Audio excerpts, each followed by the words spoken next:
कंचना जी, मतलब आपने अपने आप को क्लीन चिट दे दिया, सारी गलती किसी और की है, चुनाव आप हारे, गलती किसी और की है। देखिए 10,000 जो पैसा था उस पर एक बहस हो सकती है, और उस पर कि चुनाव हो रहे हैं उस टाइम ये पैसा जाना चाहिए नहीं जाना चाहिए, ये बहुत बड़ा इशू है और इस पर हमने तमाम नेताओं से सवाल पूछे। लेकिन चुनाव आयोग चोरी है कर रहा है, चोर है, वो चुनाव जिता रहा है, इस पर इन लोगों की चिट्ठी है, इस पर नहीं है कि 10,000 रुपए दिए या नहीं दिए वो सही है या गलत है। नहीं, हाँ, सुनिए उस पर अंजना आप प्रश्न जी, उठा इतने सकती सारे है। पैनलिस्ट बैठे हुए हैं यहाँ पर, सब बात कर रहे हैं, क्या किसी के भी फोटो पर इलेक्शन कमीशन ऑफ इंडिया का जो वोटर आईडी कार्ड हम लोग को देती है, किसी के भी तस्वीर पर ब्राजीलियन मॉडल का फोटो मिला आपको? नहीं मिला होगा, क्योंकि हम रियल लोग हैं। हमारे पे ब्राजीलियन मॉडल का, यूएस मॉडल का, कहीं के मॉडल का फोटो नहीं लग सकता है। आखिर में कौन वो वोटर है जिनके ऊपर ब्राजीलियन मॉडल का फोटो लगा हुआ है? शेजा जी जवाब दीजिए, जिनका घर जीरो शेजा जी जीरो है? जवाब अगर दीजिए, सवाल करना उसके आपको बाद में। लगता है गुनाह अच्छा है अनुप्रिया ना, जी एक बार जवाब दे लें, उसके बाद जाए। अनुप्रिया जी अभी तक नहीं बोली, अनुप्रिया जी जल्दी से।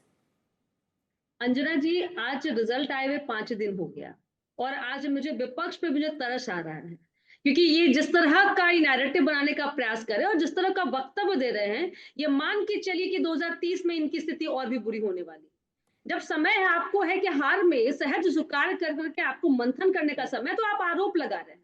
यही आरोप मैं कंचना जी दुखी, मैं आप एक जिस तरह की मैसेज आपके आपके प्रवक्ताओं के बारे में कहा जा रहा है कि देखिए आपके कारण हार गए, क्या ये सही है? नहीं, ये पूरी की पूरी पार्टी को जिम्मेदारी लेनी चाहिए। इस पे आरोप लगाइए, उस पे आरोप लगाइए। जो आपने आपके ही मैं वक्तव्य से एक बात निकालती हूँ, आपने कहा कि बीएलए जो भी लोग लेटर लिख के भेजे उनको कहे आपने बीएलए नियुक्त कर लीजिए। आप तो मानती है ना कि आपके कार्यकर्ता फेलियर रहे, आप बीएलए बना के नहीं भेज पाई। जब आपको काम करना था तो काम नहीं कर रहे थे। बिहार में आप नौटंकी नाटक कर रहे थे, वोट चोरी हो रहा है, वोट चोरी हो रहा है। इलेक्शन कमीशन ने आपको आमंत्रण दिया, जैसे हमें आमंत्रण दिया कि एसआईआर की प्रक्रिया हो रही है, जिन नाम को जोड़ना है या डिलीट कराना है आप बताइए, तब आप नहीं आए। तब आप सुप्रीम कोर्ट में गए कि भाई ये प्रक्रिया गलत समय पे हो रहा है, इसका विरोध होना चाहिए। सुप्रीम कोर्ट ने आपको फटकार लगा दी। जनता के बीच में जो आपको जनहित में काम करना था कि कौन लोगों का नाम रहना चाहिए नहीं रहना चाहिए, वो काम आपने किया नहीं। आपने काम क्या किया?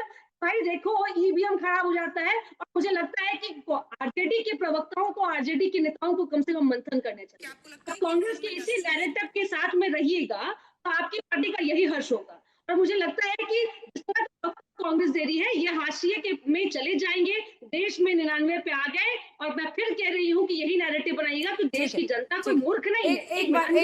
एक बार मिसेस कौर से जल्दी से एक रिएक्शन में लेना चाहती हूँ। उनका जो पक्ष है, चाहे वो अभय दुबे जी हो या फिर कंचना जी हो, उनका पक्ष ये है कि आप लोग सरकार की तरफ से बोल रहे हैं, जब जो उन्होंने गलतियां की है उस पर आप लोग कभी नहीं लिखेंगे, मतलब वो एक पक्षपात देख रहे हैं। आपका रिस्पॉन्स उनको। निर्मल जी।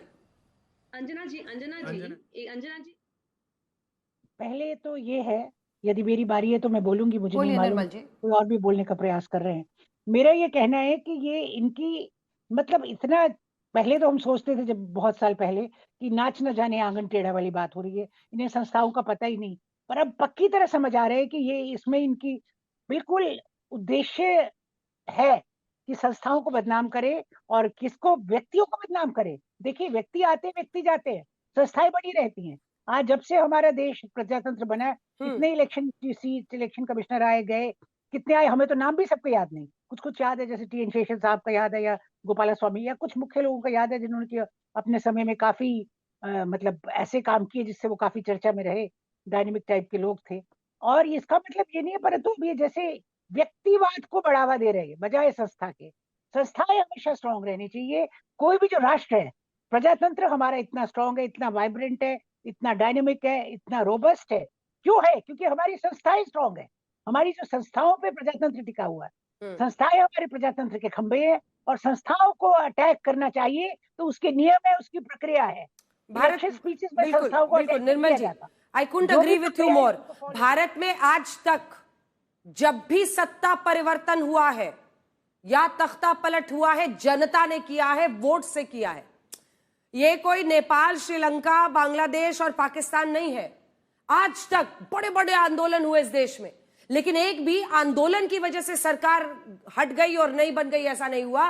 वोट हुआ और इलेक्शन की प्रक्रिया से जनता ने फिर नए व्यक्ति को चुना और ये सबसे बड़ी बात है। परिपक्व है, बिल्कुल हमारी जनता परिपक्व है, बहुत परिपक्व है। और ये मत समझिए कि वो जानते हैं, जागरूक है मतदाता, परिपक्व है और सब समझ रहा है। बोले या ना बोले, वो वोट के माध्यम से अपनी बात कहता है। और ये हमेशा हुआ, जैसे कि आपने कहा कि हमें कभी तख्ता पलट करने की नौबत नहीं आएगी, जनता खुद ही तख्ता पलट कर देती है और बड़ों बड़ों को सबक सिखा देती है। वो सब समझती है, जागरूक है, कौन सार्थक है, कौन सच बोल रहा है, बिल्कुल। कौन एकदम ऐसी जुमलाबाजी कर रहा है, फाकेबाजी कर रहा है, उनको समझ में आता है। हाँ, ये जो चौथे नंबर का ग्राफिक्स एक बार दिखाइएगा।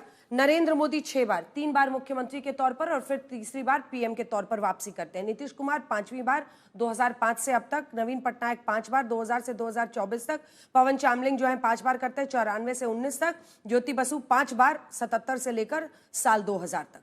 इन सब ने, अभी तो छोड़ दीजिए, 2014 में भी इनकी सरकार बनी थी अभय जी, तब तो आपकी व्यवस्था थी, सब कुछ आपका था जी। सीबीआई के लिए उसी सर्वोच्च अदालत ने कहा था पिंजरे का तोता, तब तो आप भी नहीं कर पाए थे।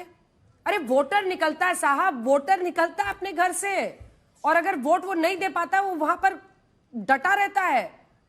जैसे आप भी जाते होंगे, आपकी पहचान होती होगी, बड़ा से बड़ा आदमी चाहे, पहचान की जाती है, वोट लिया जाता है। क्या सिस्टम है इंडिया का।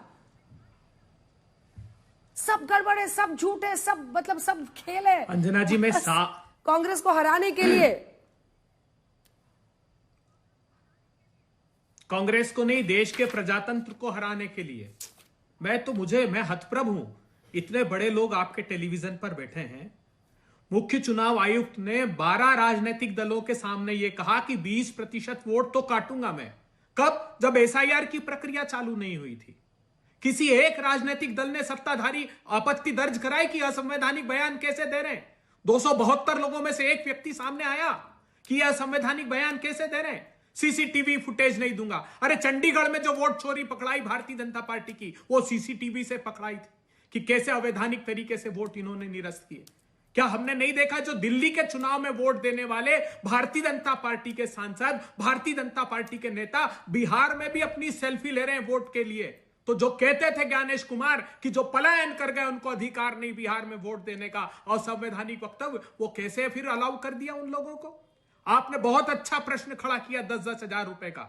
अशोक गहलोत जी ने पत्रकार वार्ता में कहा कि यही चुनाव आयोग राजस्थान के चुनाव में कहता है, जो सालों से परंपरा भारतीय जनता पार्टी और कांग्रेस की थी कि दिवाली के समय में शासकीय कर्मचारियों को एक बोनस बांटने की, उसको रोक दिया कि चुनाव के समय नहीं दे सकते हैं, और चुनाव के एक दिन पहले अनुमति दी इन लोगों ने। मैं उस पर नहीं जाना चाहता। एक गंभीर बात और कही इन 272 लोगों ने। आज इन 2 लोगों से जवाब लीजिएगा। इन्होंने कहा कि भारतीय सेना के संदर्भ विषय पे भी राहुल गांधी जी बोल रहे हैं। राहुल गांधी जी ने ऑपरेशन सिंदूर पर सवाल खड़े किए। उनका नैतिक दायित्व है भारत मां की भूभागी अस्मिता की रक्षा करना। क्या सीडीएस चौहान ने सिंगापुर के इंटरव्यू में नहीं कहा कि हमारे विमानों का नुकसान हुआ है, 2 दिन ऑपरेशन सिंदूर रोक दिया गया? क्या इंडोनेशिया में भारत के डिफेंस अटैचे शिव कुमार ने यह नहीं कहा कि हमारे राजनीतिक नेतृत्व ने हाथ बांध दिए थे, पाकिस्तान के मिलिट्री इंस्टॉलेशन पे हमको अधिकार नहीं था कि हम आक्रमण कर सके, इसलिए हमारा नुकसान हुआ। तो इलेक्ट्रोमैग्नेटिक स्पेक्ट्रम मैनेजमेंट से हमारी सेना का, भारत का नुकसान हुआ। अगर ये राहुल गांधी कहते तो वो भारत के खिलाफ कैसे हो गया? तो इससे ये प्रतीत होता है कि ये जो 272 लोग हैं, ये भारतीय जनता पार्टी की सरकार के पक्ष में खड़े हुए हैं। आप देश के पक्ष में खड़े सारे के सारे सर, सारे आपके खिलाफ है। ये 272 लोग, चुनाव आयोग, सब जो आपको कहना है, सारे दोषी हैं। आप लोग बस पाक साफ हैं। आपको जनता बहुत पसंद करती है। अरे सर, हम तो कह रहे हैं, आपकी सरकार बन रही थी बिहार में, ये तो ज्ञानेश कुमार की वजह से सरकार नहीं आपकी बन गई। आपके मुख्यमंत्री बनने वाले थे। ठीक है सर, आप ही की बात सही है। आपके पास है ठप्पा, किसी के माथे पे जड़ दीजिए। आप मॉरल हाई ग्राउंड ले लीजिए, आप कुछ कहना है कह दीजिए। सवाल यह है कि झांकना तो पड़ेगा। आज झांकिए, कल झांकिए, जब भी झांकिए, झांकना तो पड़ेगा। जवाब दीजिए शहजाद जी। अंजना जी, मैंने 2 सवाल शुरुआत में रखे कि ईवीएम पर सुप्रीम कोर्ट के वर्डिक्ट पर क्या स्टैंड है और जगदानंद जी के आरोप पर। उस पर अभी तक जवाब नहीं आया, पर मैं आगे बढ़ जाता हूं इस विषय से। अभी उन्होंने कहा सेना के ऊपर कौन सा वक्तव्य दिया। भाई, सुप्रीम कोर्ट ने बोला कि सेना की पिटाई होती है, ऐसा राहुल गांधी ने जो कहा, कोई भारतीय ऐसा बयान नहीं देता है। हमको क्या मूर्ख समझे हो? क्या हम न्यूज नहीं देखते? आप आकर यहां पर स्पिन डॉक्टरिंग करेंगे और हम मान जाएंगे। सुप्रीम कोर्ट ने कहा है एलओपी के लिए। दूसरी बात, उन्होंने कहा कि 20% वोट कट करेंगे, फलाने ने कहा, दिमकाने ने कहा। कांग्रेस ने अधिकृत रूप से मध्य प्रदेश और राजस्थान में 45 लाख वोट कटे ये मांग की, तेलंगाना में 70 लाख वोट कटे ये मांग की, और जब एसआईआर में जब पूरी प्रक्रिया बिहार में हुई तो एक अपील फाइल नहीं की, ना एक नाम जुड़वाया बिहार के एसआईआर के उसमें। और महाराष्ट्र में ये लोग नाचते हैं कि एसआईआर होना चाहिए महाराष्ट्र के चुनाव से पहले। भाई एसआईआर पर स्टैंड क्या है आपका? तीसरी बात पर आता हूं, जो अभी कंचना जी ने कहा। कंचना जी ने कहा कि ये लोग पक्षपात करते, तो 272 लोगों ने तो संविधान का पक्ष लिया है।